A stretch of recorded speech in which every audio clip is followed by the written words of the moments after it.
visualizar a apresentação? Ok, então, vou colocar para apresentar, então. À medida que vocês talvez tiverem alguma dúvida, né, ou comentário, podem falar aí que a gente dá abertura aqui, tá?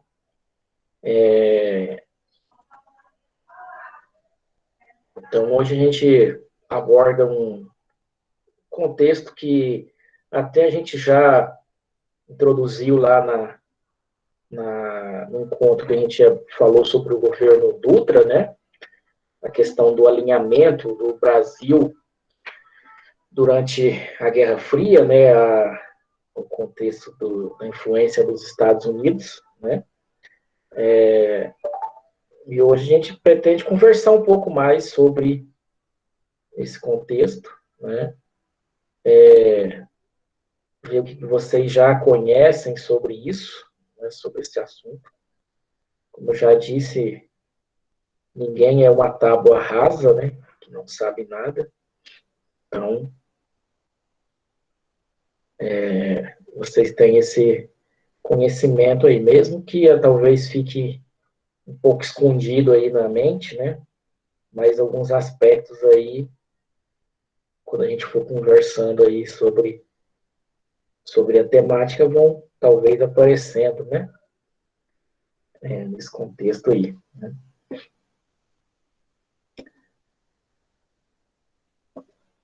Bom, então a gente começa aqui, né, com um termo, né, que é muito usado aí no contexto da historiografia, né, quando se aborda essa temática aí, né, que é o termo pós-guerra, né?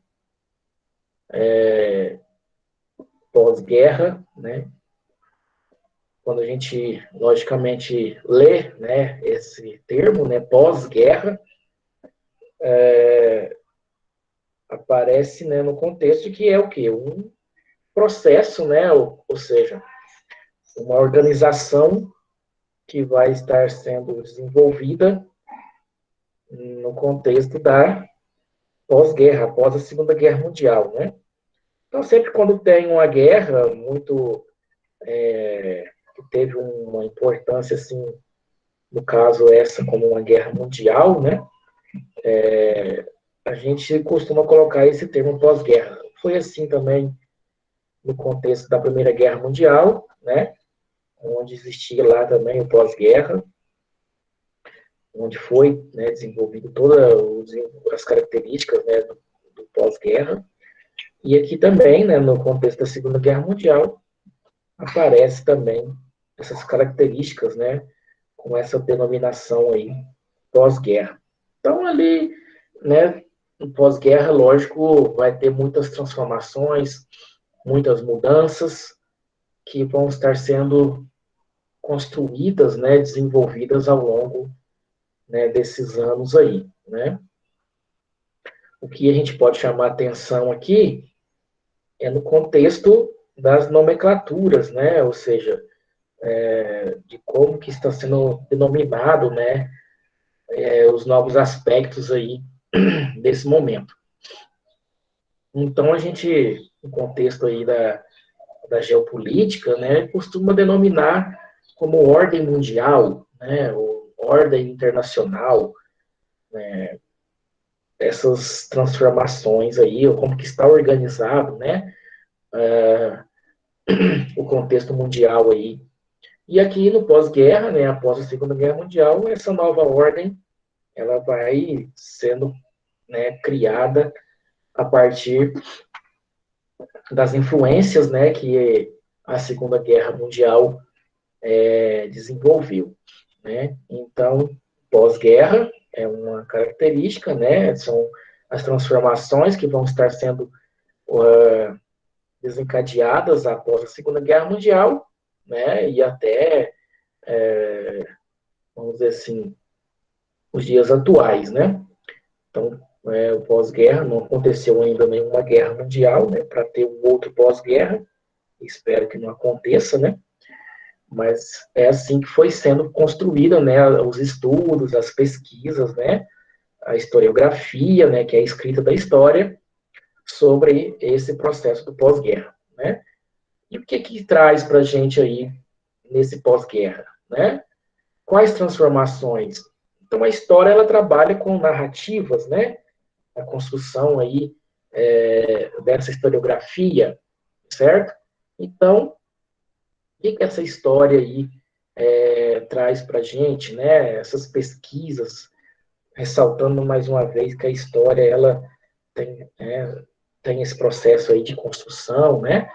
De buscar as fontes, né? Para desenvolver aí as suas interpretações, né? Sobre os elementos históricos, né? Sobre a formação histórica e a historicidade, né? Então, aqui a gente começa com essa nova ordem mundial, né? Ora, se tem o termo nova, quer dizer que ela vai ser uma organização internacional diferente, né? De como o mundo estava organizado antes e durante a Segunda Guerra Mundial, né? Então, nesse sentido, né, o que vem ser essa nova ordem mundial? Alguém tem uma noção o que seria essa nova ordem mundial aqui nesse pós-guerra? Poderia dizer aí, talvez, alguém?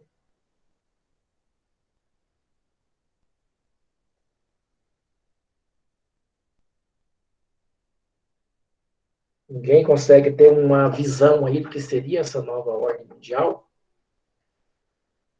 Seria a influência das duas novas potências, né? Do mundo deixar de ser unilateral para ser bilateral. Isso, mais ou menos nesse sentido, né? É uma organização, né? Como eu já disse, né? Uma mudança, né? Transformações, onde na Segunda Guerra Mundial, né? E antes dela a gente tinha uma preponderância da Europa, né? Um domínio econômico de alguns países europeus que tinham uma maior industrialização, né? Uma maior dominação econômica. E após a Segunda Guerra Mundial, igual você falou, é isso, né? Nós vamos ter dois polos, né? O que costuma se chamar também de mundo bipolar, né? Ou seja, a partir do fim da Segunda Guerra Mundial, o mundo vai estar basicamente resumido a esses dois polos, né? As influências mundiais vão estar basicamente sobre domínios desses dois polos, né? Então, essa nova ordem mundial que vai estar presente a partir do fim da Segunda Guerra Mundial. Se a gente fizer um comparativo hoje, né, com a nossa nova, nós temos também hoje uma outra ordem mundial, né, geopoliticamente falando.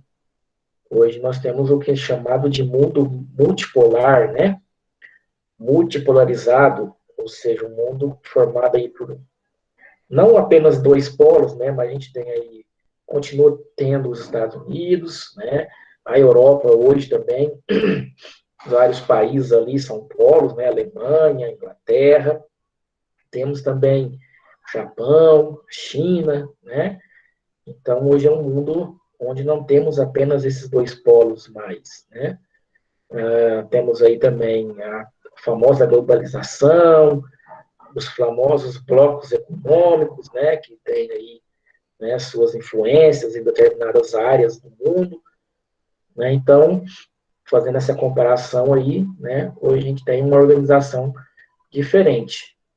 Mas para nós aqui no momento, né, temos que entender essa nova ordem, que na época era nova ordem lá, né, para aquele período, né, de 46 até 1991. Né? Então, que para nós, né, parece ser distante, né, mas para a história não é tão distante assim, né? Então, o mundo vai, então, a definição básica é essa, né? O mundo vai estar dividido em dois polos de influência, né? E quais serão esses dois polos?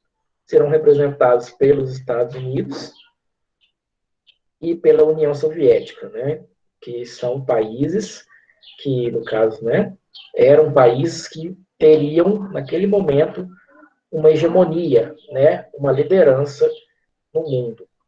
Essa liderança ela é ocasionada, né, basicamente, pelos resultados da Segunda Guerra Mundial. Né? Que resultou a Segunda Guerra Mundial? Resultou em, principalmente, grande destruição, né? Grande mortandade, né? Grandes problemas, né? Econômicos, sociais, políticos, né? Então, uma grande destruição, né? E esses países que participaram dessa guerra, né? Praticamente, né, tiveram muitos problemas econômicos, né? Problemas de organização, né, de maneira geral. Então, após a guerra, esse mundo, né, no pós-guerra, estava com problemas. E poucos países teriam menos problemas, né? No caso aqui, os Estados Unidos e a União Soviética, dentre esses foram os países que tiveram, né, menos problemas após a Segunda Guerra Mundial. Não quer dizer que não tiveram, né, mas eles tiveram um processo de reorganização, né, eficiente. Os Estados Unidos, pelo fato dele, né, não ter sido atacado no seu território, então isso ajudou.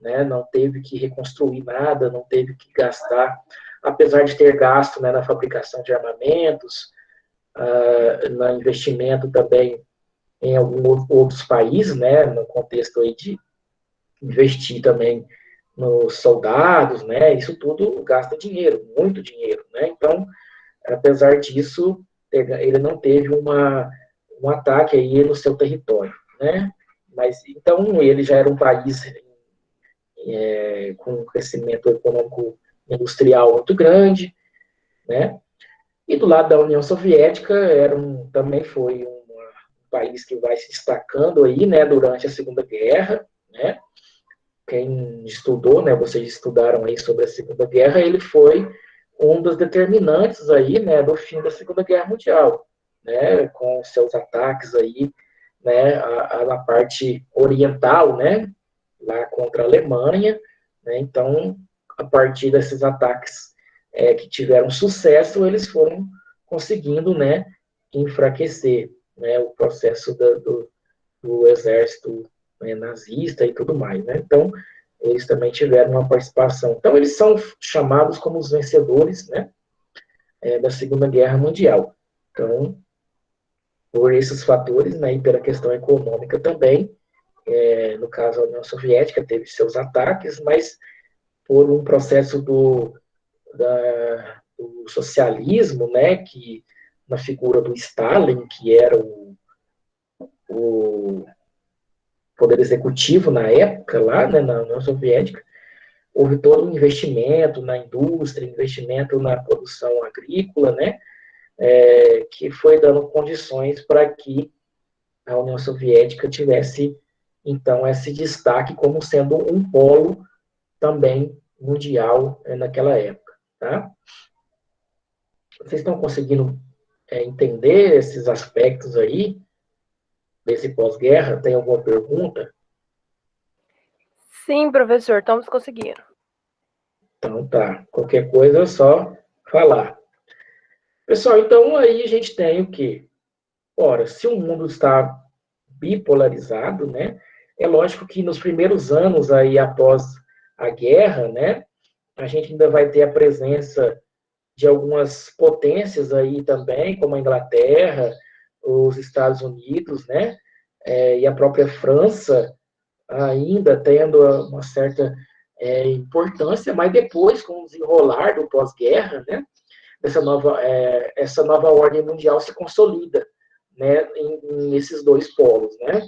Mas no primeiro momento, ali em 45, né, até 1950, por aí ainda tem essa presença ainda, né, da Inglaterra e tal, né, e outros aí, certo? Tanto é que já mesmo em 45 já começa a ter alguns encontros, né, entre os líderes, porque eles já estavam vendo que estava caminhando, né, para o fim da guerra, né? Então eles já tentam se organizar, né? Na verdade, organizar essa nova ordem mundial. É lógico que eles não falavam, vamos fazer uma nova ordem mundial, né? Isso são denominações que vão surgindo aí no contexto, né, das pesquisas históricas, né? Mas eles já estavam desenhando ali essa nova organização mundial, né, essa nova ordenação, né, com essas reuniões aí, né? Então, se reúnem em algumas conferências, como Yalta, Potsdam, né, que são lugares, cidades, né, onde eles se reuniram aí para ir organizando essa questão econômica, né, e todos esses aspectos aí do pós-guerra, né, a definição aí, né, a gente viu que isso aconteceu na Primeira Guerra Mundial, reorganizaram o mapa da Europa lá, alguns países subiram, outros surgiram, né, e aqui na Segunda Guerra Mundial também, né, houve essa reorganização, né, do contexto da Europa, principalmente que foi o palco principal, né, da Segunda Guerra Mundial. Uma característica importante e que exemplifica, né, e que coloca na prática essa divisão do mundo, né, foi o processo de divisão da Alemanha. Então, nessas reuniões aí, entre os líderes, né, dos Estados Unidos, entre o líder da União Soviética, Stalin, né, na época o presidente dos Estados Unidos era o Roosevelt, né, então eles foram essa divisão do mundo se resumiu, ou se, na prática, né, nesse processo aí de divisão da Alemanha. Né? Então, a Alemanha, que foi vista, né, como a grande causadora da Segunda Guerra Mundial, né, e eles vão discutir aí nesse processo de divisão da Alemanha, né, do território alemão, naquele momento lá. Então, em 49, né, já ocorre esse negócio de divisão, essa questão, né?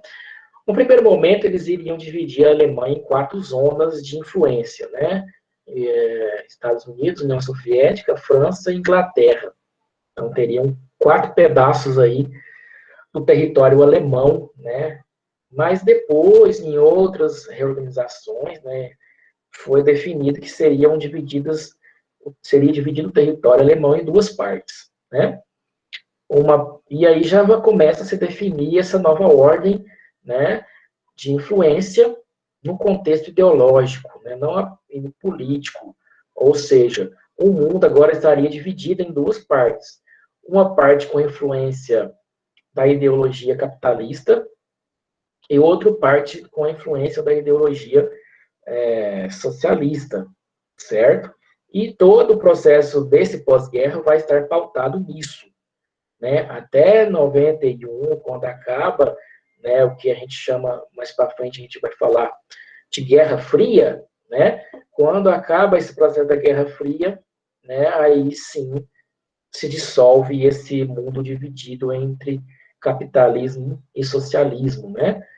Nos Estados Unidos capitalista, União Soviética socialista. Então, esse contexto da Guerra Fria vai ser pautado nessa disputa, certo?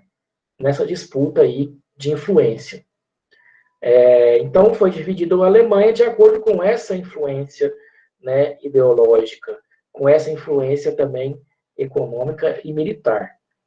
Então, ficou de um lado, né, a chamada República Federativa da Alemanha, com influência dos Estados Unidos, e República Democrática da Alemanha, né, com a capital em Berlim, com a influência da União Soviética.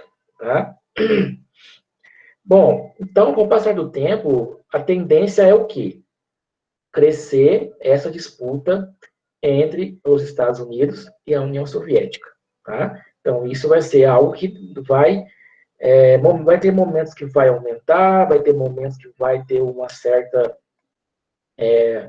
vão se desacelerar, né, esse processo, mas essa influência existiu durante a chamada Guerra Fria, né? Então, essas hostilidades, essa disputa, né, e tudo mais.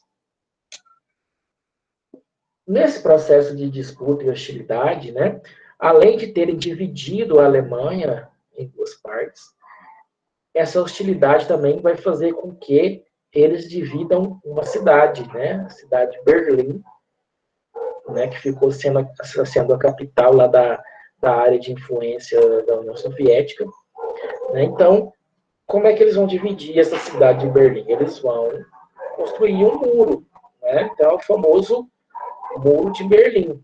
Com certeza todo mundo aqui, né, que está acompanhando, já ouviu falar desse bendito muro, não é verdade? Ou não? É a primeira vez?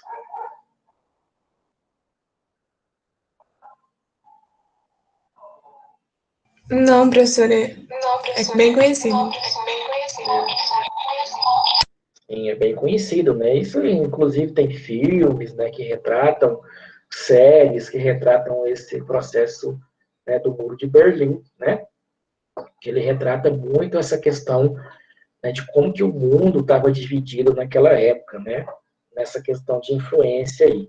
Então pegaram uma cidade, né, a cidade de Berlim, e passaram um muro lá na cidade para dividir ela em duas partes, né? Onde de um lado ficou a influência dos Estados Unidos, né? A Berlim Ocidental, e do outro lado a influência da União Soviética, a Berlim Oriental, né? Então não era um muro apenas, era uma divisão, né? Uma divisão ali social também, né? Porque as pessoas ficaram divididas. Imagine você num dia, lógico que esse muro levou algum tempo para ser construído, né? Mas imagine você tem um convívio, né, de algumas pessoas e depois esse convívio não é mais permitido, né? Como se a sua avó ficasse do outro lado, tios, né? E foi isso que aconteceu. Né? Muitas pessoas ficaram em lados diferentes, né, de parentes, né, de pessoas próximas, amigos, né, e não era assim, eu vou passar lá para o outro lado amanhã, vou lá na Berlim Oriental visitar o tio Hans, né, não tinha isso. Se você estava de um lado, você não poderia ir para o outro, né. Aí era tudo vigiado, né, com soldados, tinha cerca, né, de arame farpado, cachorro, né, tudo mais para tentar fazer essa reter, né, com que as pessoas passassem de um lado para o outro, né? Então, principalmente na Berlim Oriental, né, que era muito fechado, né, o sistema socialista da União Soviética, né? Então, havia também esse fechamento lá na Berlim Oriental, né, as pessoas, né? E além disso tinha uma disputa econômica, né? Fatalmente a economia capitalista ela chamava mais a atenção das pessoas pela diversidade, né? De tecnologia que era desenvolvida, né, automóveis mais tecnológicos, né, tudo isso chamava mais atenção, né, do que se comparado com a Berlim Oriental, né, onde a economia era mais controlada pelo Estado, né, não é que não tinha tecnologia, né, só que às vezes era uma tecnologia que não chamava tanta atenção, né, não tinha muita variedade, né, como no caso aí, né, porque nos Estados Unidos tinha a concorrência das empresas, né, o que faz ter uma variedade de produtos é a concorrência, não é verdade? Se não tiver concorrência, você vai ter um produto só de uma única maneira, né? Então, no capitalismo, a concorrência é algo importante, né? Que faz você ter aí, por exemplo, celulares, né? Diferentes, né? Com tecnologia diferente. Né? E lá no caso da Berlim Oriental, não. Tinha carro, tinha tudo, mas era controlado, né? Basicamente pelo Estado, pelo governo. Então não tinha concorrência, né? Não tinha essa diversidade, né? Tanto é que quando houve a queda do muro de Berlim, muitas pessoas logo, né, quiseram passar para o outro lado, né, para o lado ocidental ali, né, para ter contato com essas tecnologias, né, e levou muitos anos, né, hoje não, hoje a Alemanha, né, é uma grande potência econômica, né, tem um grande processo de industrialização como um todo, né, hoje ela é unificada, mas levou muitos anos até que pudesse ter uma reorganização aí, tanto da parte da Alemanha, né, oriental, como da Berlim, né, oriental, né, que ficou assim, basicamente Alemanha Ocidental, Alemanha Oriental, né, tanto é que na Guerra Fria, quando tinha as Olimpíadas, né, tal, sempre tinha lá jogo da Alemanha Oriental, tal. Então tinha essa definição aí, essa divisão, né? Olimpíadas, Copa do Mundo também, né? Então, assim, teve isso faz parte do pós-guerra, né? Isso faz parte da nova ordem mundial. Era assim que o mundo estava sendo reorganizado após a Segunda Guerra Mundial, nessa divisão bipolar, né? Uma característica também que estava sendo reorganizada foi a questão econômica, né? Todos têm ciência. Ô, professor, Pode falar. deixa eu te fazer uma pergunta, mas o Muro de Berlim não teve todo um contexto para ser construído, não teve? Você teve um contexto? Teve o contexto para ele ser construído, né? Que era a corrida armamentista, daí as desigualdades do lado socialista, não foi? Que muitas pessoas estavam migrando para o lado oriental. Sim. Tá. Na verdade, foi se acirrando, né, essa disputa aí entre os Estados Unidos e a União Soviética. E essa questão da Guerra Fria não era só, vamos dividir o mundo. Era, além de dividir o mundo, era conter a influência de um dos lados. Né? Então, é nessa linha que você falou mesmo, né?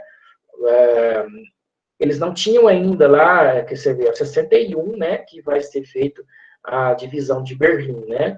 Em 49 foi feita a divisão da Alemanha como um todo, né?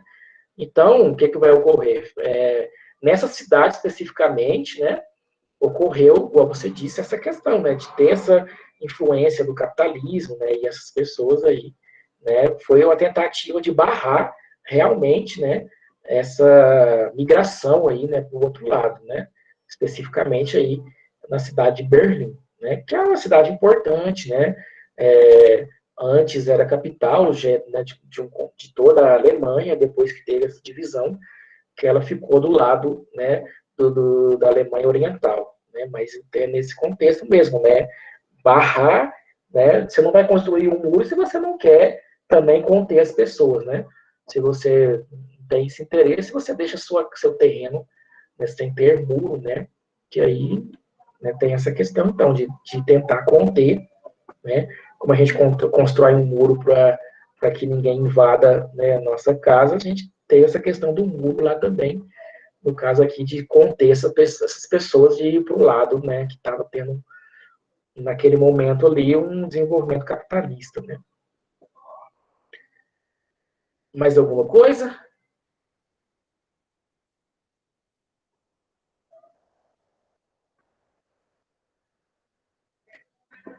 Pode seguir, professor. Então aqui a gente tem também, né, esse processo que vai ser inerente, vai ser ligado à nova ordem mundial, que é a recuperação econômica, né? Em quem nenhum país participa de uma guerra sem que ele não tenha um problema econômico sério, né?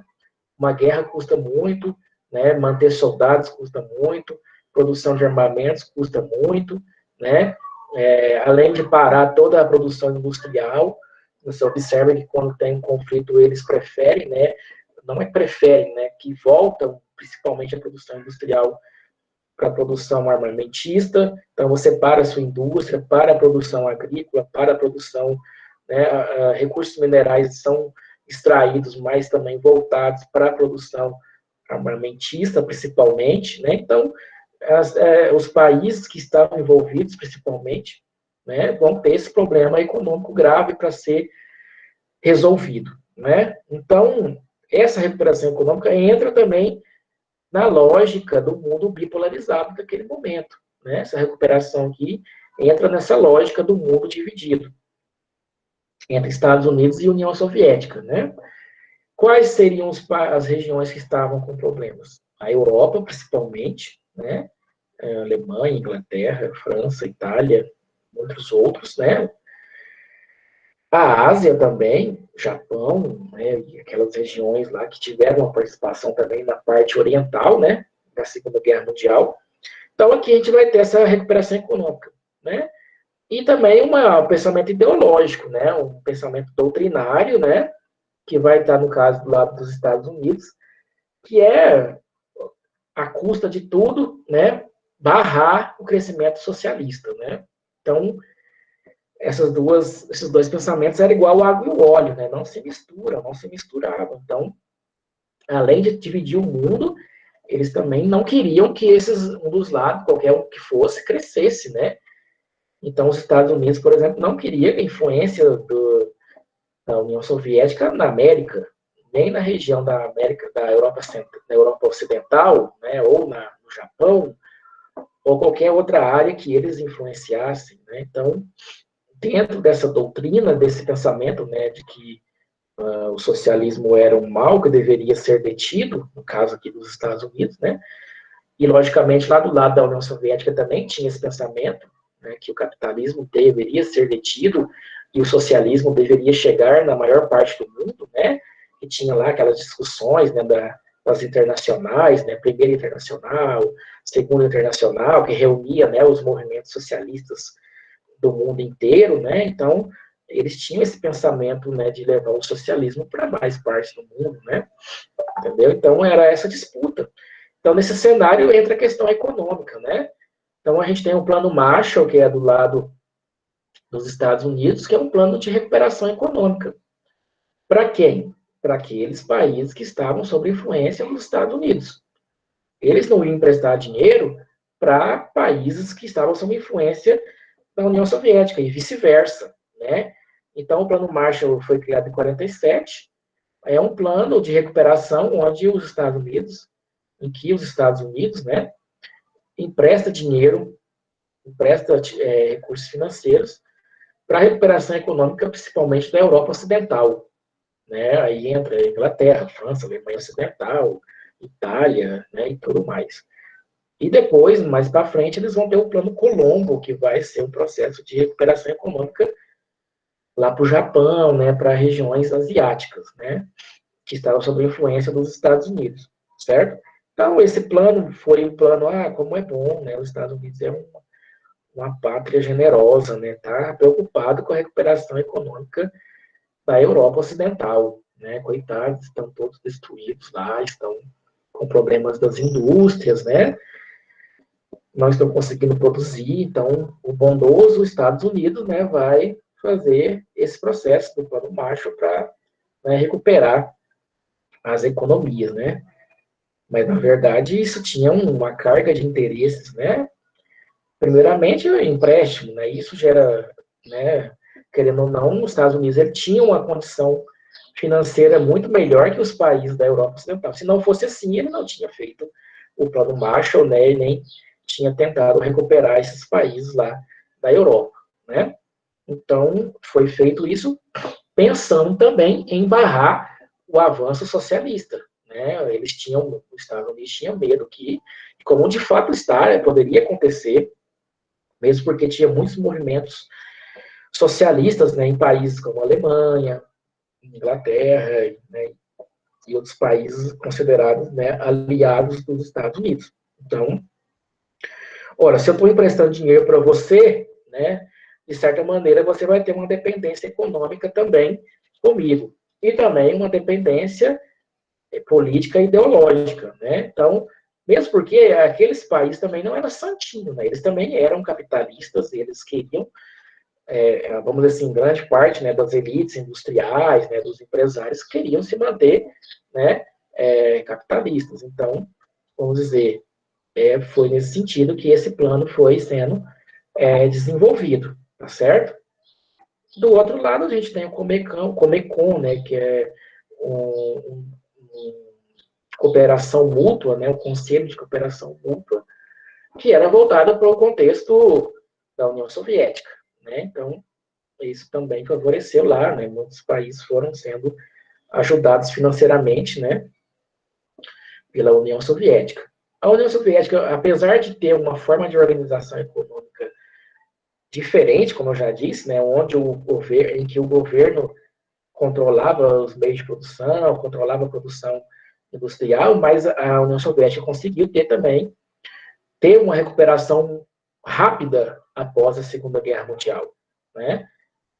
Apesar de eles terem sido atacados, né, e ter mobilizado soldados, né, armamentos para participar da Segunda Guerra, a União Soviética, né, conseguiu recuperar rapidamente ali com investimentos, né, na indústria, na produção agrícola, tá certo? Então, por isso que ela teve essa conformação aí também de ser uma potência mundial naquele momento, né? Bom, durante esse processo do pós-guerra, houve, a gente vai ver depois mais detalhadamente, vai ter um desenvolvimento tecnológico e industrial, né, muito grande no processo da também chamada Guerra Fria, né? Esses países, querendo ou não, apesar dessas tensões todas que vão caracterizar esse período pós-guerra, foi possível com esses processos todos aí de disputa, né? Porque eles investiam aí em processo tecnológico, né? E na industrialização. Então, com o passar do tempo, e até mesmo com a ajuda do Plano Marshall, no caso, né? Ou do Comecon, esses países foram se recuperando, né? Foram restabelecendo as suas economias, né? Apesar de ter o domínio, né? Desses dois polos, mas não quer dizer que esses países não ficaram anulados, né?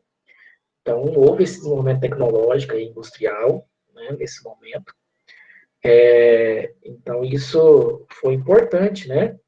Porque essa tecnologia, até hoje, nós temos aí, né, muitas coisas que foram desenvolvidas na época do pós-guerra, da Guerra Fria, né? Foi importante, né? E ainda é importante para nós, né? As tecnologias, né, que a gente usa hoje, né? Temos aí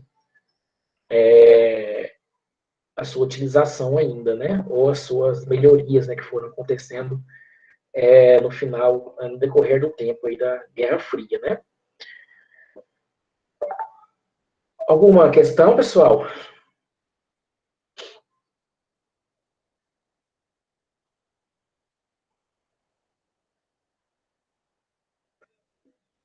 Bom, a gente tem aqui outro aspecto que está ligado à Guerra Fria, ou pós-guerra, né? Logo em 45 já se teve uma intenção de criar uma organização, né, que cuidasse, né, porque foi muito traumático, né, a Segunda Guerra Mundial foi um negócio terrível, né, uma guerra que foi, assim, se a Primeira Guerra foi difícil, né, imagina essa Segunda Guerra Mundial aí que teve um poder de destruição bem maior, né, uma participação de mais países, né, armamentos que tinham poder de destruição bem maior, né, então, vamos dizer que e num curto espaço de tempo, né, a gente teve uma Primeira Guerra, depois, assim, por muito pouco tempo, já aconteceu uma Segunda Guerra, então o mundo estava muito, assim, os líderes, né, mundiais, principalmente, estavam temerosos, né, talvez por essa questão, né, de conflitos aí muito difíceis. Então a ONU, né, apesar de ter os interesses ali na sua criação, né, porque o mundo estava sobre esse domínio ainda, né, Estados Unidos aí e tal, né, como a gente está falando desde o começo, né, então ela foi criada porque tinha esse interesse, né, de manutenção da paz, para que não voltasse a ocorrer um conflito, né, dessa magnitude, né, uma organização que tivesse uma preocupação com a segurança internacional, né, e que procurasse fazer uma organização aí, né, de uma cooperação entre os países, né, que fossem membros, né, dessa organização aí. Então, hoje a ONU ela é um órgão muito importante, mundialmente falando, né? Ela tem uma influência forte aí, principalmente nessa questão, né? De elementos aí da manter a paz, a questão de segurança internacional, né? Que busca realizar, né? Organizar. É lógico que ela não tem como, assim, ela é uma instituição que não interfere nas políticas, né? Da soberania dos países, mas ela influencia, né? Porque ela é composta por, né, quase que uma quantidade de 160 países aí, né, que fazem parte. Então, ela, de certa maneira, influencia e ela tem um destaque aí no contexto, né, mundial, né, uma assembleia, no caso, né, um órgão, um colegiado, né, uma assembleia que reúne aí os representantes de grande parte do mundo, né? Então, ela tem esse peso, essa importância, né? Então, A ONU hoje ela trabalha com vários elementos, né? Quando ela foi criada e hoje, né, ela foi passando por uma, né, um processo de influência não só na parte da paz aí, né, mas também como, por exemplo, na questão do trabalho, né? Ela tem alguns organismos, né, que fazem parte, né, como a Organização Internacional do Trabalho, que, né, trabalha com essa questão aí de maneira mundial, na questão do trabalho, exploração do trabalho, né, escravidão ainda e tudo mais, né. Hoje também tem um que está mais famosa aí, né, na questão da pandemia, né, tem a OMS, né, então a gente vai vendo aí essa presença importante, né, o Unesco também, né, então é um órgão que foi criado após a Segunda Guerra Mundial e que teve a sua e tem a sua influência, né, até hoje, né, no contexto mundial aí, né, sempre quando tem algum conflito, ela procura, né, trabalhar aí nesse contexto de resolução, né? Então, ela tem essa sua importância mundial. A ONU ela é formada basicamente por líderes mundiais e ela tem uma organização, né, onde ela tem um conselheiro geral, né, que é um órgão executivo, né, e ela tem um conselho de segurança, né, que é um órgão importante aí, né, da ONU, que trabalha nessa questão, né, de segurança mesmo, de resolver conflitos, né, e tal. É um órgão controverso, porque, na verdade, quando foi criada a ONU, foi definido, né, que ele seria composto por 15 membros, sendo que 5 são permanentes, né, 5 nunca deixam a cadeira de membro, né, do conselho. E os outros 10 são mutáveis, né? São 10 membros que mudam a cada 2 anos, certo? Então, os membros permanentes são os Estados Unidos, a China, a França, o Reino Unido e a Rússia, tá? E a característica principal é que esses membros eles têm poder de veto, eles podem vetar, podem barrar, né, qualquer definição que talvez não lhes agrade, né? Então, isso é uma das críticas que tem nesse contexto aí da ONU, né? Esse Conselho de Segurança, né? Inclusive o Brasil tentou, e tenta até hoje, tentar se tornar membro, né? Permanente aí, mas até hoje não conseguiu, não. Né? A ONU teve a sua importância também pelo fato da guerra, né? Ter causado tantos problemas, né? Na questão aí das questões humanas, né? Humanitárias, né? Então, eles criaram, né? Uma declaração dos direitos humanos, Declaração Universal dos Direitos Humanos, em 48, né, onde eles se reuniram, né, os líderes, e organizaram, né, esse documento importante aí, que é uma referência, né, nas definições de políticas para os direitos humanos, né. Então, foi, né, importante também porque, se você observar, muitas constituições têm como referência essa declaração aqui universal dos direitos humanos. No Brasil mesmo, a gente já viu, né, aquela Constituição de 46, ela tem alguns aspectos aí democráticos, né, que tem a sua referência aqui nessa declaração, e a atual também, né, a de 88 também, inclusive a chamada de Constituição Cidadã, né, que preza por esses direitos. Apesar de ficar muito no papel, né, não ter uma utilização muito prática, mas existe essa referência aí, né, nessa Declaração Universal dos Direitos Humanos, né, que trata basicamente de tudo esses elementos que nós temos hoje, né, igualdade entre todos perante a lei, né,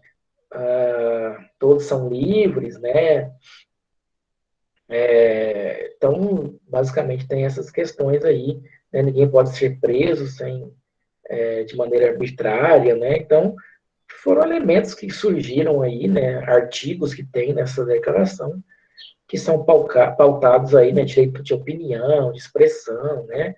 Direito de liberdade, tá certo?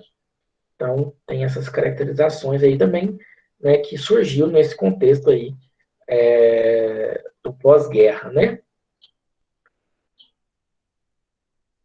Alguma pergunta, pessoal? Comentário?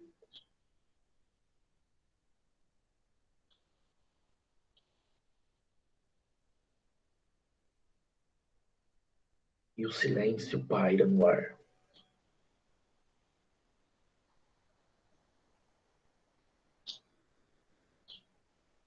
Bom, então vamos lá, né? Prosseguindo aqui, nós temos então em si, né, a chamada Guerra Fria, que se resume praticamente nessa questão: Estados Unidos versus União das Repúblicas Socialistas Soviéticas, né? Então, nesse contexto da Guerra Fria, né, na verdade, ela vai ser uma denominação também, né? Parece ser simples dizer isso, mas é necessário que seja dito, né, que, por exemplo, isso são periodizações, são definições que foram sendo construídas no decorrer dos estudos sobre esses períodos, né? Então, quando eu falo Guerra Fria, né, é uma denominação, ó, vamos chamar esse momento de Guerra Fria, por quê? Porque a gente está vendo que existe disputas, né? Existe tensões militares até, né? Mas, de fato, não existiu um conflito armado entre a União Soviética e os Estados Unidos. E se tivesse existido, a gente não está aqui hoje conversando, provavelmente, né? Ou estaríamos vivendo num mundo um pouco diferente do que nós conhecemos hoje, talvez, né? Porque o poder de destruição que essas nações aqui têm, né? No caso da União Soviética não existe mais, né? Aqui você troca por Rússia, né? A Rússia é a herdeira dos armamentos nucleares da União Soviética, né? Na verdade, hoje não tem só EU e Rússia, né? Na verdade, tem porque Estados Unidos, Japão, né, como eu já falei, China, Alemanha, Reino Unido, né? Então é um pouco diferente hoje, né? Mas se fosse só esse binômio aí, né? Estados Unidos e União Soviética, a gente pode trocar por Rússia, né? Tanto é que você observa que a Rússia hoje ela participa de organismos importantes, né? Ela faz parte do G8, que são os países mais ricos do mundo, sabendo que a economia da Rússia não é tão importante assim, né? Ela se equipara basicamente à do Brasil, né? Então, é uma economia que tem muitos problemas ali, né? Inflação e tudo mais. Ela participa do Conselho de Segurança, né? Que eu já falei lá da ONU, né? Então, percebam que tem essa questão toda aí por trás, né, desses armamentos nucleares que a Rússia detém o controle, que a coloca aí em destaque no mundo, né? Mesmo não tendo uma economia tão desenvolvida, mas ela tem essa caracterização. Mas, enfim, isso aqui foi só um adendo aí, vamos dizer assim, uma abordagem aqui, né? Nós vamos voltar aqui na questão da Guerra Fria, né? Então, não teve um confronto armado, de fato, durante o contexto da chamada Guerra Fria, entre os Estados Unidos e a União Soviética, né? Mas existia, sim, disputas de áreas de influência, existia disputa pelo contexto militar, né? Na questão armamentista, né? Então, a Guerra Fria teve conflitos armados também, né? Entre outras nações, mas que foram influenciados pelos Estados Unidos e pela União Soviética, tá bom? Então, nessa disputa de áreas de influência, esses dois países buscavam, né, dentro do cenário mundial, ter essas influências aí. Aí ficava, então, tendo essas influências na Ásia, na África, na América, né, e na própria Europa também, né, existia essa disputa aí por áreas de influência, né? O poderio, né, o destaque desses países se dava quanto mais áreas eles conseguiam influenciar, mais eles, né, se mantinham aí como áreas hegemônicas, né?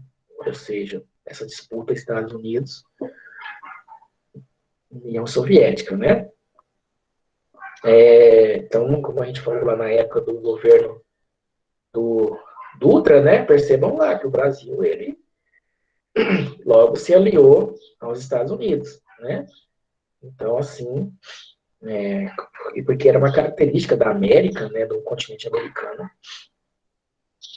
ter essa influência dos Estados Unidos aí, né? Então, teve esse processo todo aí dessas influências, né? Como um todo aí, o mundo inteiro, né? Houve as alianças também, né?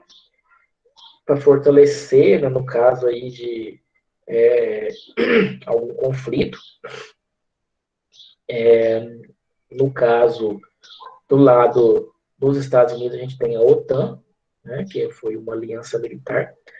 Na verdade, ela é uma aliança militar, né, porque a OTAN ainda existe, né, só que o inimigo agora é outro, né.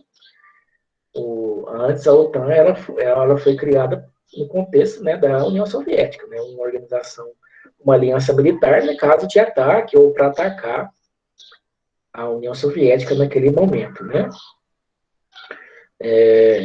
Então, se tivesse alguma ameaça por parte dos soviéticos, logo essa OTAN seria mobilizada. Hoje ela tem os terroristas, né, e outros elementos aí que são, né, a área de atuação aí da OTAN, né. E do lado da União Soviética a gente tem o Pacto de Varsóvia, né, que foi também um pacto, né, uma questão militar aí, né, que acontecia da mesma maneira. Se houvesse alguma ameaça dos Estados Unidos, esse grupo aí, né, esse pacto, no caso, né, que foi assinado na cidade de Varsóvia, né, era uma aliança militar mútua ali, né, liderada pela União Soviética, né, na Europa Oriental ali, né, e tal, correto? Então tinha toda essa organização também. Aqui uma curiosidade, né, talvez, não saibam, mas eu acho difícil não saber, né, essa disputa entre capitalistas e socialistas, né, como os Estados Unidos, né, tem uma característica de ter uma indústria cinematográfica bem importante, né, houve também nesse campo aí essa disputa, né, da Guerra Fria. Então, personagens aí como o Capitão América, né, por exemplo, foi desse momento aí, né,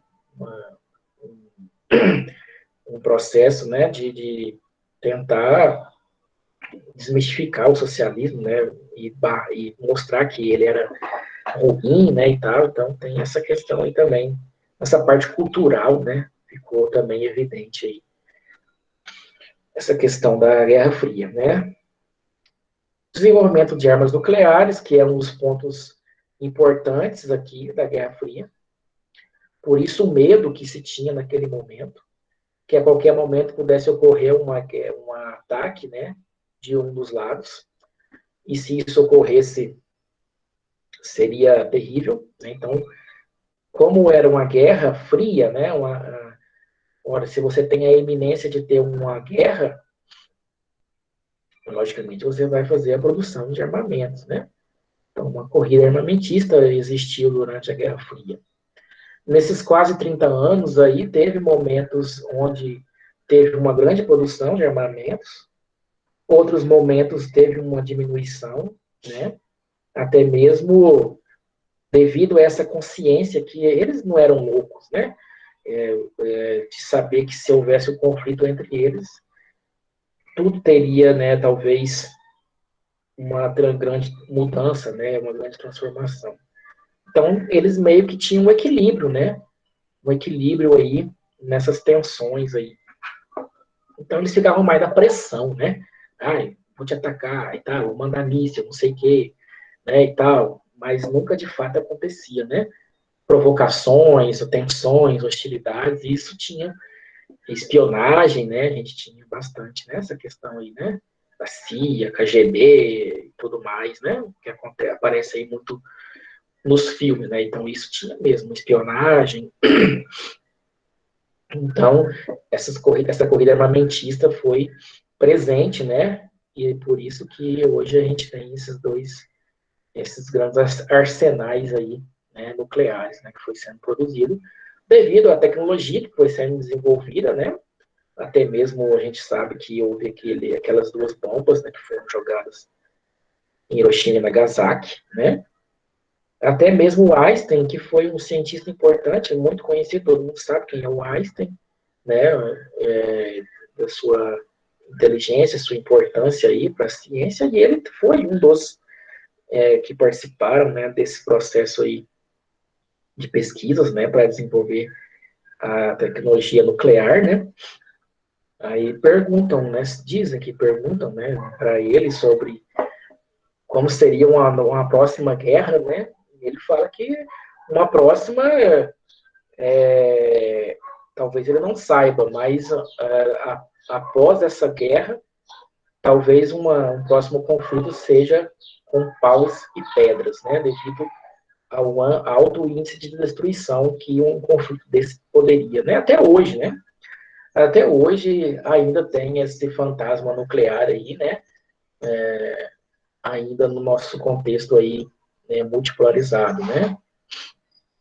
Então, hoje ainda é sinônimo de poder você ter armas nucleares e ter tecnologia nuclear, né?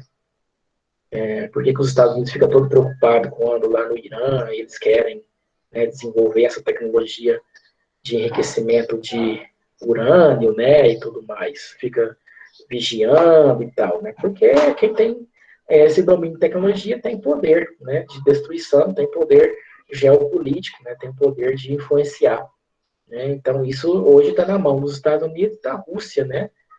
A China também está tentando e tal, mas, né, ainda hoje é um cenário ainda forte essa questão, né, de ter domínio desses armamentos aí, né, geopoliticamente falando, né.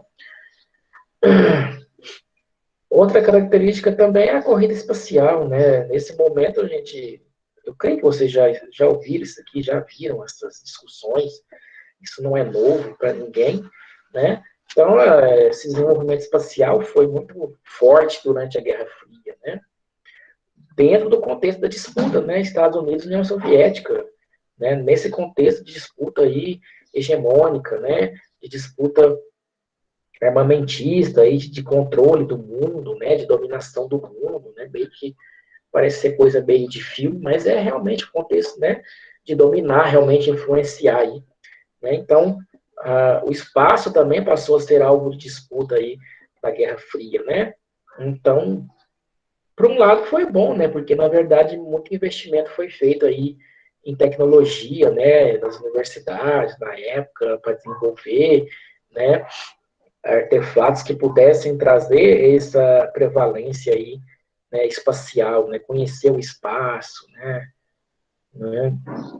Usando meio aí Star Trek, né? Indo onde não o homem jamais foi. Enfim, então começou o investimento em satélite, né? Investimento em naves espaciais, né? Tecnologia que pudesse, né? Que não é uma coisa simples você, né, se deslocar naquela época, né? Na década de 60, né? Já ter tecnologia para se deslocar até o espaço, né? E não só isso, desenvolver o conhecimento, né, também tecnológico para isso poder acontecer, né, investir na ciência, né, algo que até hoje, né, tem a sua importância, né? Se você tem um desenvolvimento da ciência, tem um desenvolvimento tecnológico e fatalmente você se posiciona também, né, como uma nação importante, né? Então esse desenvolvimento científico e tecnológico é é muito importante também, né? É só observar, né, que os países mais importantes do mundo são os países que detêm um desenvolvimento científico forte e conseguiram desenvolver tecnologias, né? Então, eles são produtores de tecnologia, enquanto, no caso nosso, o Brasil, nós somos compradores de tecnologia, né? Nós temos que comprar essa tecnologia se quisermos ter, né? Então, se eu quero um telefone, o Brasil não tem ainda, né, uma condição de produzir uma tecnologia, né, para desenvolver aí, né, elementos das TICs, né, das tecnologias de informação e comunicação. Então, a gente tem que comprar, né, tem que comprar e pagar caro, né, e pagar caro desses países que detêm essas tecnologias, né, de ponta, né, não é qualquer tecnologia, é tecnologia de ponta, né, então, por isso que os Estados Unidos estão na frente, o Japão, a Alemanha, né, tudo mais, né. Então, são economias fortes por isso, porque tem um alto desenvolvimento tecnológico, né, e o Brasil não tem. Né? Por mais que a gente tenha indústrias aqui, né, houve aquele processo de industrialização lá na época do Vargas, na época do JK, que a gente já estudou, né, mas no Brasil, as indústrias, grande parte delas não tem tecnologia de ponta e não tem investimento também em ciência. Se você pegar os Estados Unidos, não existe como separar uma produção intelectual de uma produção científica, de uma produção tecnológica, né? Então, isso ainda é um problema para o Brasil, né? E aí a gente fica sujeito, né? Ter que comprar carros, né? Por exemplo, com tecnologia avançada, que são... Ah, mas tem fábrica da tal montadora aqui. Tem a fábrica, não, tem a montadora, né? Muitas das peças vêm de fora, com a tecnologia desenvolvida fora e são montados aqui, né? Então, tudo isso tem que se pensar, né? E vocês mesmo que estão aí nesse contexto, né, do técnico em agropecuária, tem que ter essa visão também, né? E que vocês têm que desenvolver elementos, né? Entender que muitas das vezes que vocês vão desenvolver aspectos para os humanos, né? Então, no caso, produção agrícola e tal, né? Então, tem que ter essa visão do todo, né? Como a gente fala, né? Educação integral, né? Ou seja, uma integral que é o dia inteiro, integral que vocês conseguem ter essa visão toda, né? Da área do contexto produtivo, né? E tudo mais, né? Então, tem que ter esse contexto aí, né? Que o Brasil ele precisa ter esses investimentos em vários setores, não em um só setor, né? Bom, enfim. Teve um processo que até recebeu um apelido, né?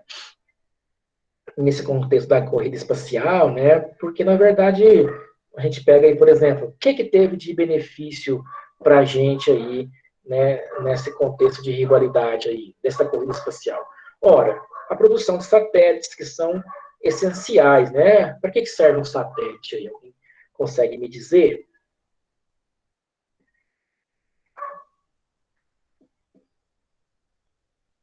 Oi, olá, tem alguém aí? É da internet, né, professor? Os sinais de internet, TV, Sim, comunicação. isso. Então, hoje em dia, né, o Brasil, será que ele tem satélite? Eu acho que não, né? Então, você observa, né, essas tecnologias foram desenvolvidas lá na década de 60, né, e hoje em dia nós ainda as utilizamos, né. O satélite é importante para a questão meteorológica, né, ou vocês conhecem muito bem, até melhor que eu, esse processo aí, né, do plantio, né, com GPS, né? Será que seria possível esses tratores tecnológicos aí sem um satélite? Né? Será que seria possível ter essa chamada agricultura de precisão, né? Que é o que existe também nos países desenvolvidos, né? Uma agricultura com alto índice de tecnologia, né? Embarcada, né? Onde você consegue ter uma produção melhor, né, com essas tecnologias. Então, o satélite é essencial para que isso aconteça. E isso começou aonde? Lá na Guerra Fria, né? Uma tecnologia militar, né, de certa maneira, que era vista para monitorar, primeiramente, o seu inimigo, né? Os Estados Unidos mandava, a União Soviética mandava satélite para ter um posicionamento de espião, né, para ver o processo do seu inimigo, né? E que hoje eles são usados para vários fins, né? Agricultura, meteorologia, né, para saber, né, se vai ter furacão em tal lugar, né, e tal. Ou até mesmo, né, você precisa ir na casa da sua amiga, né, porque vai ter um churrasquinho lá, mas você não sabe onde ela mora, né, um colega da turma aí, né, aí o que ele faz? Ele já te manda, vou te mandar a localização aqui no WhatsApp, né, mas como é que isso acontece, né? Mas acontece porque tem o geo, né, posicionamento lá, né, o satélite que te manda a localização onde você tem que ir, né? Então isso também surgiu lá no contexto da Guerra Fria, né? Essa possibilidade que era feita no contexto militar, né? A gente tem que deixar bem claro que a Guerra Fria tinha essas vertentes, militar, ideológica, econômica, né, de influência. Então, né, as tecnologias que vão sendo desenvolvidas, essa corrida espacial, né, o homem pisar na Lua, né, olha isso, né, o primeiro país que consegue, os Estados Unidos, né, no caso, que mandou o primeiro homem, né, pisar no satélite lá na Lua, né, satélite natural. Né? Então, isso tudo está ligado, né, são aspectos que têm que ser interpretados para a gente entender a nossa geopolítica hoje, né? A história não é só ficar no passado, temos que ter essa visão interpretativa do hoje, né, do que é o presente. Né? Então, hoje você usa civilmente, né, o seu GPS aí, do seu iPhone X, para você ir onde você quer, né, sem mesmo saber onde fica, né, vamos dizer assim, né? Então, isso tudo foi um benefício, né, dessa rivalidade aí, né, daquele período. A própria internet, né, igual a colega disse aí, a própria internet surgiu como uma característica lá da Guerra Fria, né, uma rede, né, que era militar antes, né, especificamente militar, lá no Pentágono, lá e tal, e com o passar do tempo ela foi sendo desenvolvida para ser usada de maneira civil, né, para todas as pessoas tiverem tendo acesso, né. Então a tecnologia foi sendo desenvolvida, reelaborada, né, para esses fins. E hoje a gente já não consegue mais viver sem internet, sem ter aqui mesmo o que a gente está fazendo aqui. Se não houvesse a internet, não tinha como, né, a gente ter essas aulas aí, né, online, né, esses encontros online aí. Então, os computadores na época da Guerra Fria eram enormes, eram do tamanho de carro, né? E hoje você carrega o seu notebook aí numa pequena mochila, né? Para onde você quiser ir. Tá? Então, isso tudo tem essas questões que está ligada ao contexto da Guerra Fria, né? Teve um episódio que foi conhecido como Guerra nas Estrelas, que foi no final em 83, né? Tinha um presidente dos Estados Unidos chamado Ronald Reagan. Esse presidente, nesse processo aí de disputa ainda, ele tinha o interesse de fazer satélites que pudessem destruir mísseis inimigos, né? Só que isso não saiu do papel, e aí eles ficou conhecido como Guerra nas Estrelas também, esse episódio aí, né? Os satélites aí eram um conjunto de satélites, né? Que ele queria desenvolver, dotados com raio lasers, né? Que quando um míssil inimigo passasse próximo, eles conseguiam destruí-lo, né? Mas isso iria gastar muito dinheiro e muita tecnologia e não saiu do papel. Mas ficou conhecido como Guerra nas Estrelas, né? Pessoal, alguma pergunta até aqui?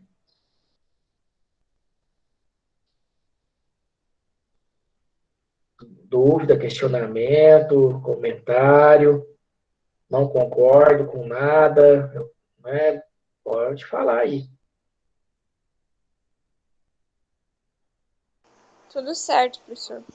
Eu quero que, assim, sempre a gente tem que ter essa visão que a história, ela pode ser questionada, tá? Lógico que tem que ser com argumentos, né? Mas, assim, a gente quer que o aluno construa todo esse entendimento aí, né? A história não é única, né? Principalmente porque é uma ciência humana. Essa visão de história única, ela já foi superada há muito tempo, tá? Então, mas enfim, né? Mas não, a historiografia está aí, né? A gente tem que discuti-la, temos que procurar interpretá-la, né? Mas isso também não impede que, lógico, baseado em argumentos, né, que a gente possa criar outras visões aí, né? Nesse contexto de Guerra Fria, pode falar. O Gabriel Martins fez o Gabriel Oliveira, perdão, ele fez uma pergunta no Aí chat. eu não estou Pediu vendo. pro senhor ver. Você pode falar? Ele perguntou assim, que praticamente todas as invenções tecnológicas foram feitas primeiramente para o uso militar. Ele perguntou, né? Meio que afirmando. Ah, sim. Como eu disse, né? Um fator militar que movimentava especificamente aquele período da Guerra Fria, né? Ele serviu para movimentar essa tecnologia que para ser usada de maneira mais ampla, né? Então, essas tecnologias que eu disse aqui, por exemplo, foram criadas para fins militares, mas que depois foram sendo organizadas para ser usado de maneira geral, né? Então, como eu falei, o computador, né, a internet, né, o GPS e entre outros aí, né, tiveram esse viés militar primeiro, né?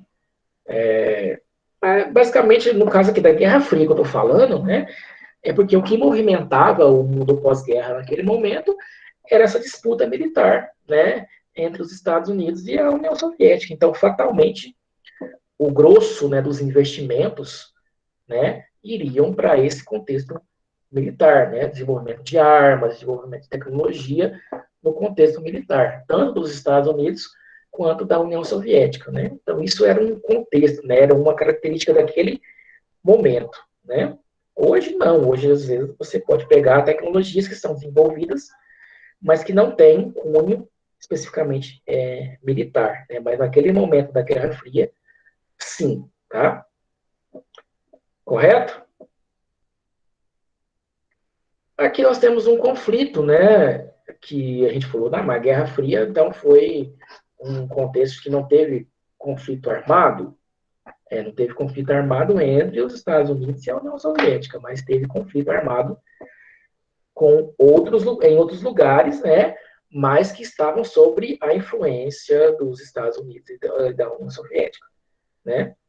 É como se eles fossem lá, vai, briga lá, vai, disputa aí, porque o socialismo é melhor, tal. Não, o capitalismo é melhor, vamos, né, nessa região aqui, vamos tentar influenciar aqui.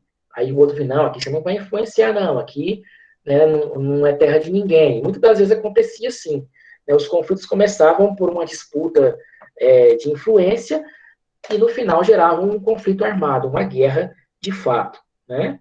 Então, nessa ânsia aí de influenciar regiões do mundo, às vezes acontecia de gerar um conflito, né? O que acontecia? Uma região ali que ainda está indefinida, né? Não tem uma influência muito específica de nenhum dos lados, né? Aí um lado vai para lá, né? E tenta influenciar lá, o outro vai querer, logicamente, barrar essa influência, né? Como foi o caso aqui da Guerra da Coreia, né? Então, no primeiro momento, os Estados Unidos vai tentar influenciar essa região aí, né, conhecido como Coreia, e obviamente a União Soviética vai também, né, falar não, aqui você não pode influenciar não, aqui, né, eu também quero ter essa influência, porque quanto mais território eles não influenciassem, né, é como se eles perdessem um ponto, talvez, alguma coisa assim, né, eu achei uma comparação bem simplista, mas, né, então a Coreia, né, é uma península lá da Ásia, né, fica próximo da China, do Japão ali, até 1945, né, até a final da Segunda Guerra, o Japão é que detinha o controle ali da Coreia, né? Então, depois, como o Japão foi um dos perdedores, né, da Segunda Guerra Mundial, essa influência começou a ser feita pelos Estados Unidos, né? Bom, aí gerou esse conflito, né? Onde a solução, né? Os Estados Unidos mandou tropa, né? E a União Soviética também, né? Então a resolução foi para que, de fato, eles não iam ser doidos, né? De entrar em conflito, como eu já falei, de maneira bem, uma linguagem coloquial, né? Eles resolveram dividir, né? Falando, então, vão ficar cada um influenciando uma parte desse território, né? Então, criou-se essa divisão a partir de um paralelo chamado Paralelo 38, né? Então, uma parte do norte ficou sob a influência da União Soviética e a parte sul, né, sob a influência dos Estados Unidos, né, capitalista. Então, a ONU também, né, vamos dizer assim, intermediou aí, né? Por mais que a ONU fosse um órgão que foi criado naquela época lá, mas a ONU, o poder estava no contexto hegemônico, né, dos Estados Unidos e da União Soviética, né? Bom, então diz que seriam feitas eleições gerais, né? E a partir dessas eleições o país seria reunificado. Só que isso não ocorreu, né? Foi uma guerra, né? Porque esse processo, né, as tensões, né, eu quero que vocês entendam que a Guerra Fria era feita por tensões, né, sempre tendo hostilidades, não foi um momento muito, assim, agradável, não, a todo momento você via, né, tal, esse contexto aí de conflitos, tensões, né, essa influência socialista, capitalista muito presente, né, isso estava presente o tempo todo, né, no mundo, naquele período, essa disputa, né, capitalista-socialista, correto? Então, o que acontecia? Às vezes, um lado ia mais afoito, né? Então, houve, nesse contexto, a invasão do Sul, né, pelas tropas da União Soviética, né, influenciada pela União Soviética, certo? Então, o norte, né, da Coreia do Norte invadiu o Sul, né? Então, aqui já tinha sido consolidado um governo, né, um governo do norte, um governo do sul, entendido? Então, nesse movimento aí de hostilidade, houve essa invasão, né? Os Estados Unidos, então, obviamente, né, iriam interferir, e houve, então, por parte também do norte, a influência da União Soviética e da China também, que já era uma nação socialista, né? Bom, enfim, esse conflito aí, lógico, houve uma participação direta dos Estados Unidos e da União Soviética? Não. Foi mais um conflito de guerra entre o norte e o sul da Coreia, né? A União Soviética e a China ficaram mais num processo de coadjuvante ali, né? E era comum acontecer o quê?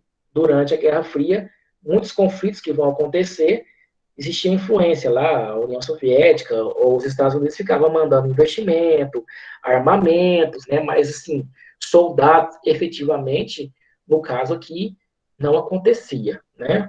A gente vai ver depois que vai ter a Guerra do Vietnã, onde já teve uma participação, né, de soldados americanos, sul-americanos, estadunidenses, desculpa aí.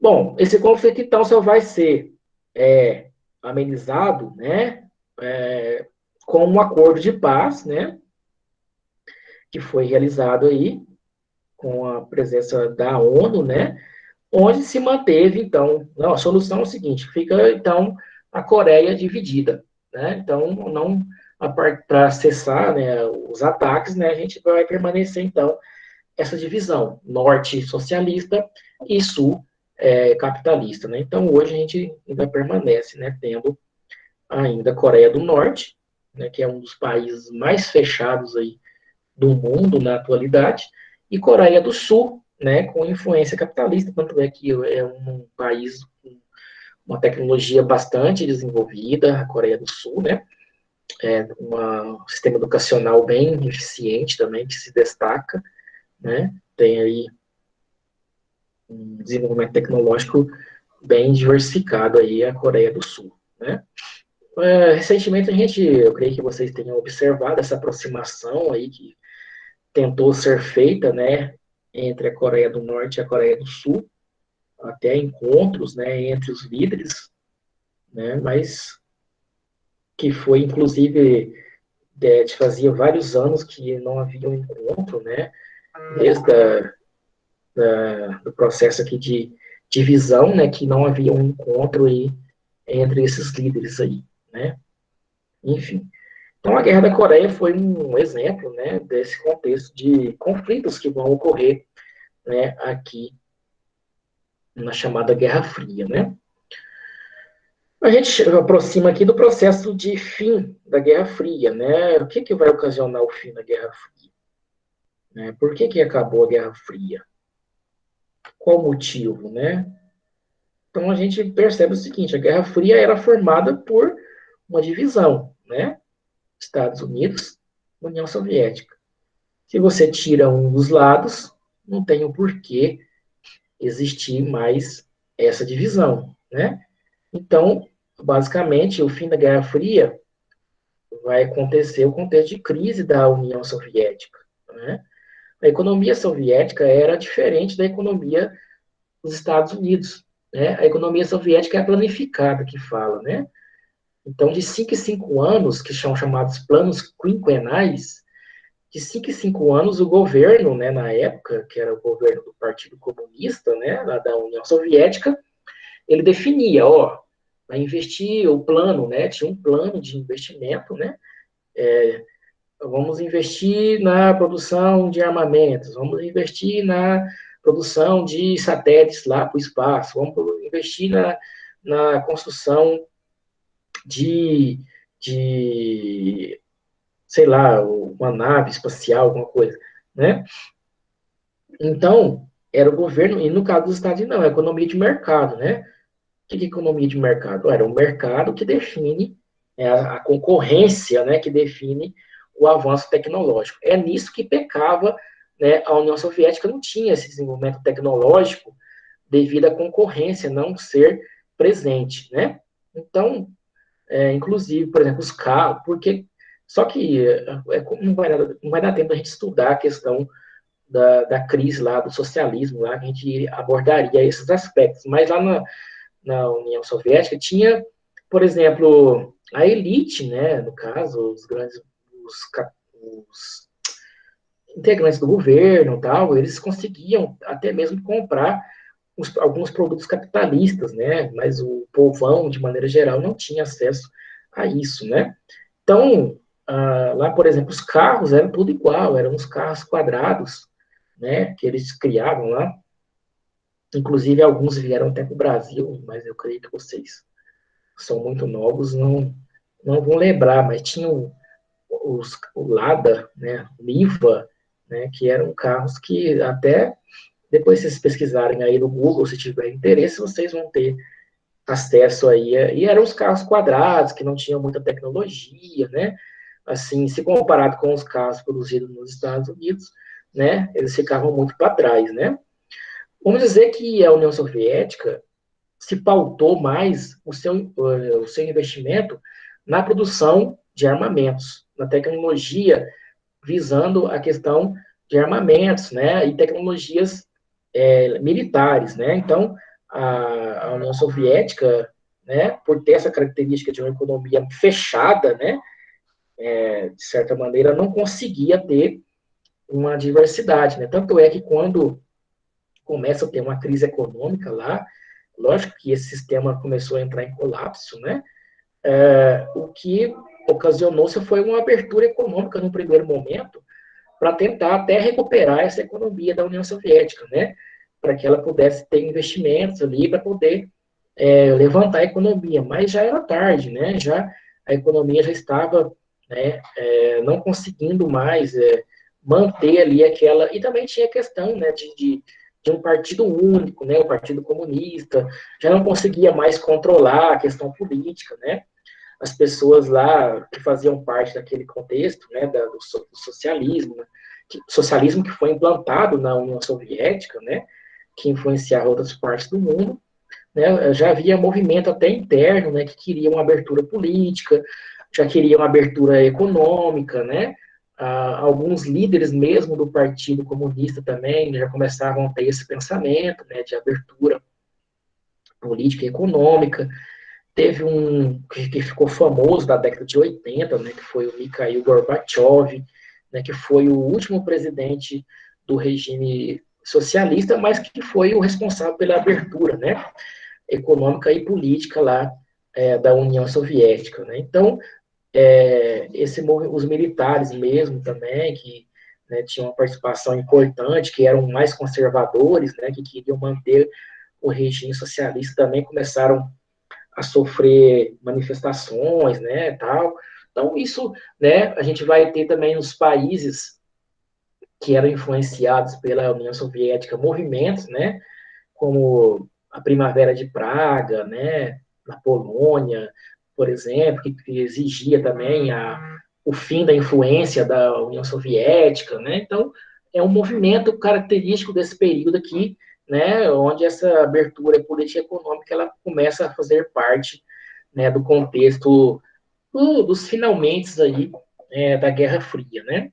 E aí tudo isso vai colaborar também para a queda do Muro de Berlim, né, aquele muro que era o símbolo, né, da divisão do mundo, né, em duas partes, né. Então esse muro ele também, por essa pressão que a gente está falando aí, né, de abertura e tal, da própria região da Alemanha, né, ali de Berlim, né, então começa a ter uma pressão, então esse muro ele vai, né, cair também em 89, né, é uma notícia, assim, que fica sendo algo importante, né, as televisões do mundo inteiro vão noticiar a queda do muro de Berlim, no caso aqui do Brasil, né, quem foi lá foi o famoso Pedro Bial, né, foi ele que fez uma exclusiva lá para a Rede Globo, né, e mostrou na época, teve gente que pegou um pedacinho do muro de Berlim para guardar, né, e tal, porque realmente foi um elemento que marcou uma época, né, marcou um período da história aí,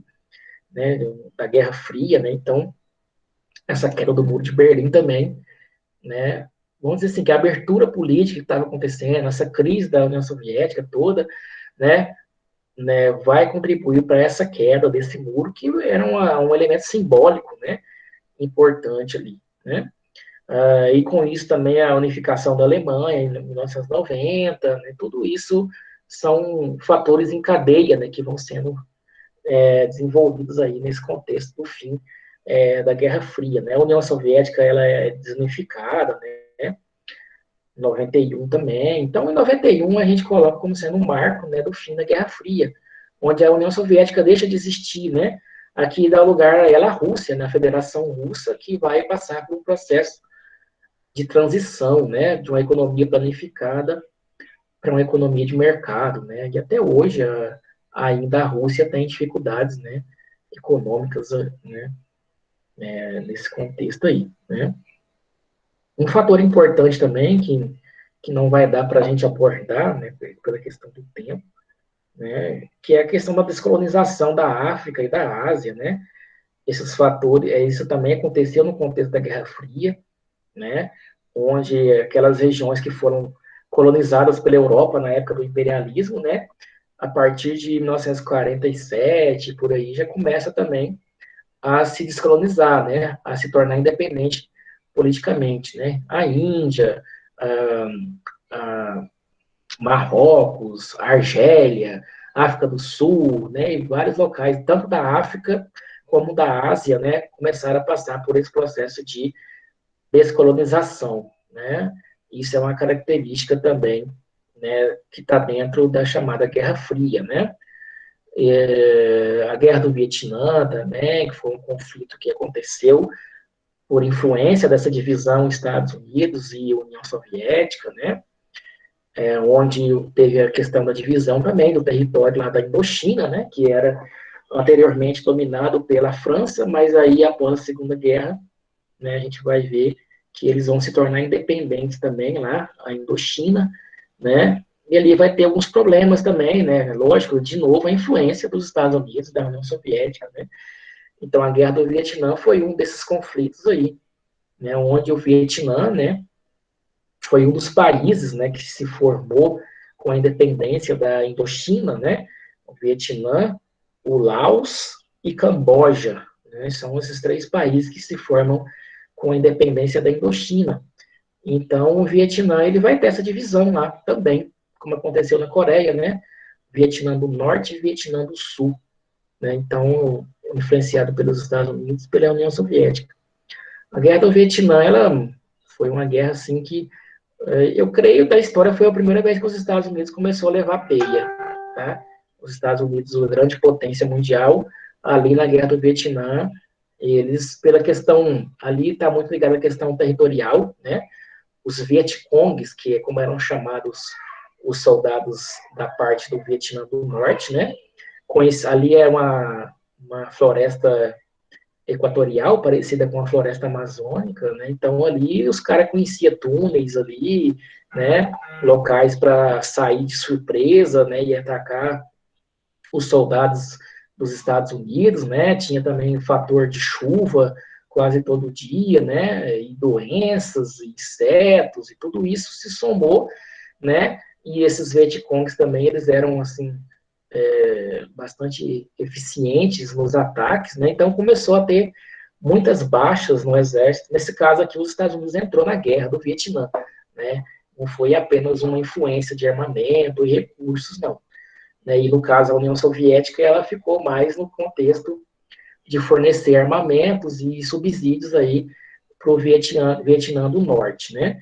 Mas essa guerra ela causou muito problema interno para os Estados Unidos, porque começou nesse momento aqui, né, década de 60, 70, a gente tem aqueles movimentos pacifistas, né?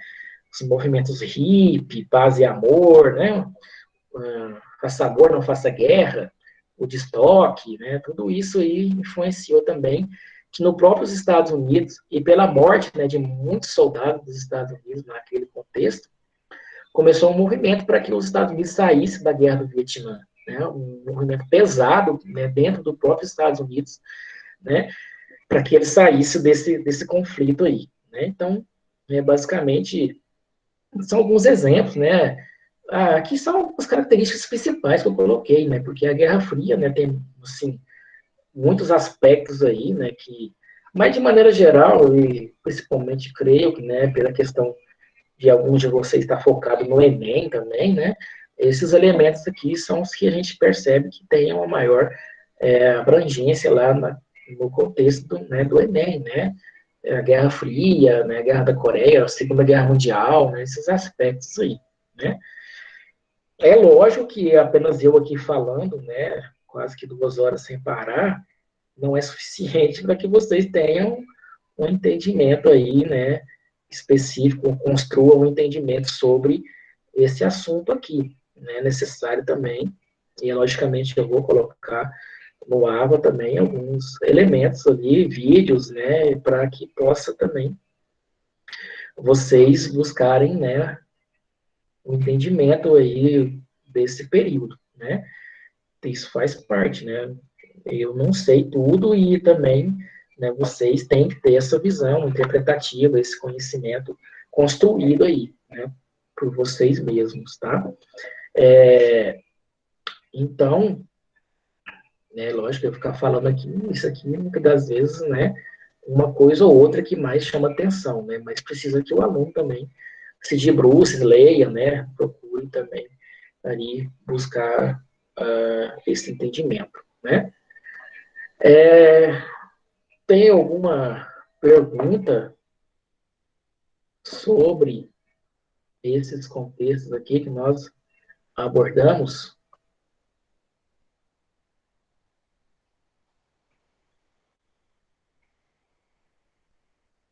Alguma pergunta, jovens mancebos? O pessoal aqui entende tudo, hein? Para mim tá tudo claro, professor. Ok, então. Salientamos, acho que já está acabando nosso tempo, né? Ou já acabou, não sei, acho que. Né, a gente, então. Só lembrando, né, que na quarta a gente ainda tem o nosso encontro lá do projeto, né, interdisciplinar, então depois vai ser mandado para vocês aí o link lá, né, do Cisco, né, Webex, né, quem puder participar é bom, né, e participar não só assistindo, né, a gente está notando uma pouca participação né, na fala de vocês também lá, né, para ampliar o debate, né, a gente quer que debata, né, debater é bom, né, bom. Eita, opa, foi um problema técnico aqui. Então, pessoal, se não tem nenhuma pergunta, podemos encerrar então.